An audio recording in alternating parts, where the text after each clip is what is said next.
একদল পুলিশের অফিসার, প্রায় 50-100 জন অফিসার কেএমসির কিছু প্রতিনিধিকে নিয়ে তারা একটা কাগজ নিয়ে আমার দলের যে কার্যালয়, পার্টির নামে অফিস, পার্টির নামে ভাড়া, অফিসিয়াল এগ্রিমেন্ট, কন্ট্রাক্ট সব তাদের দেখানো হয়েছে।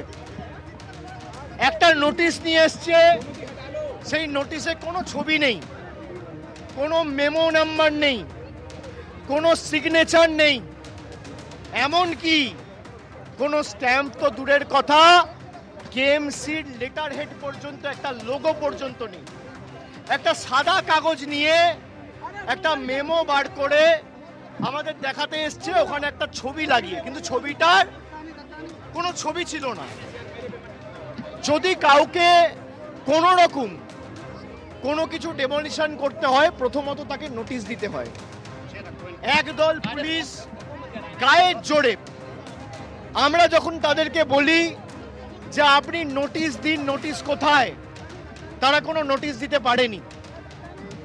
আমার পার্টি অফিসে কার্যত আমাকে 6 তলা থেকে উঠতে দেয়নি। গায়ের জোরে তারা মহিলাদের মেরে, ধাক্কা দিয়ে, বয়স্ক যারা ছিল তাদের সবার বুকের উপর দিয়ে প্রায় হেঁটে গিয়ে একদম ছাদে উঠে 1000 পুলিশের প্রতিনিধি কি করতে এসছে? তৃণমূলের বোর্ড খুলতে। তৃণমূলের বোর্ড খোলা হচ্ছে তাদের লক্ষ্য। আপনি কি করে তৃণমূলকে শেষ করবেন?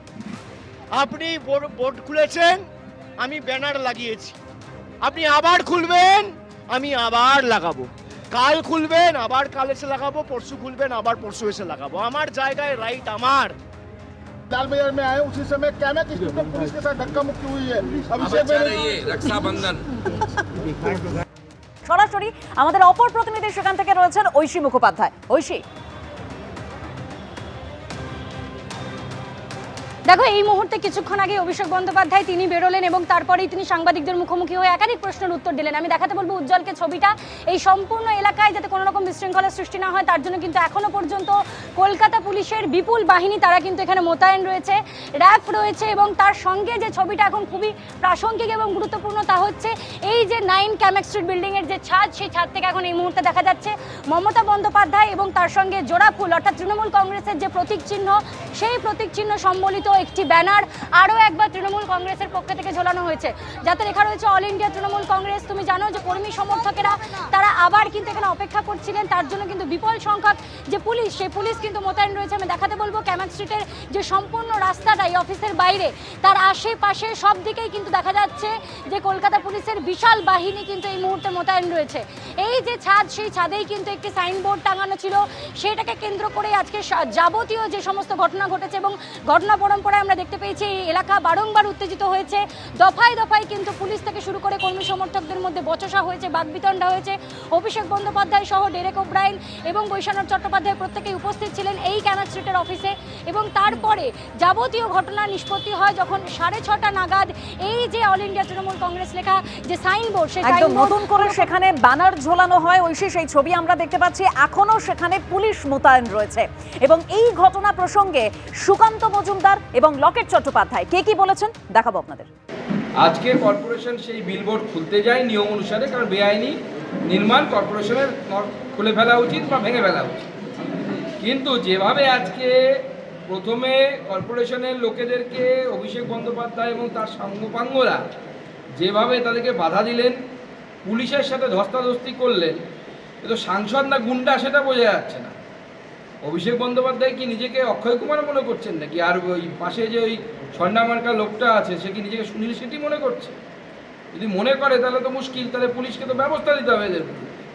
এবং যেভাবে বেআইনি কারবার করেছেন এবং বেআইনি কারবার করার পর সেটা নিয়ে আরও বেশি আবার দাদাগিরি মারছেন। মানে হিন্দিতে একটা কথা আছে, চোরি চোরিকে ওপর সিনা চোরি, তো সেটাই তো করছেন, চোরের মায়ের বড় গলা। 15 বছরে সরকার তারা চালিয়েছে এবং তারা তার নিয়মকানুন জানে, সরকার সরকারের মতো কাজ করে এবং তারা অনেক বেআইনি কাজও করেছে, কিন্তু কেএমসির মতো কাজ করছে। এখানে অভিষেক বন্দ্যোপাধ্যায় হতে পারে, অন্য কোনো চট্টোপাধ্যায় হতে পারে, যে কোনো কেউ হতে পারে। সেখানে তারা তাদের কাজ করছে, সেখানে বাধা দেওয়ার কি আছে? বাধা দেওয়ার অধিকার তো তাদের নেই কোনো কিছু। যদি কিছু বেআইনি কিছু থাকে সেটা তো আজকে উনি বারবারই 15 বছরের সততার প্রতীক, স্বচ্ছতার প্রতীক বলে বারবার গান গেয়ে এসেছেন। তো যেখানে বেআইনি জিনিস নির্মাণ হলে তো সেখানে পুলিশ যাবেই, কেএমসি গিয়ে, ডিপার্টমেন্ট গিয়ে সেখানে তো সেগুলোকে পুলিশ যাবে এবং সেগুলোকে তো সরাবেই। এটা তো খুব স্বাভাবিক আছে। এবং মানুষের কাছে যদি বিশ্বাস বলেন, বিশ্বাস হারিয়েছে তৃণমূলের সরকার। এবিপি আনন্দ, এগিয়ে থাকে, এগিয়ে রাখে।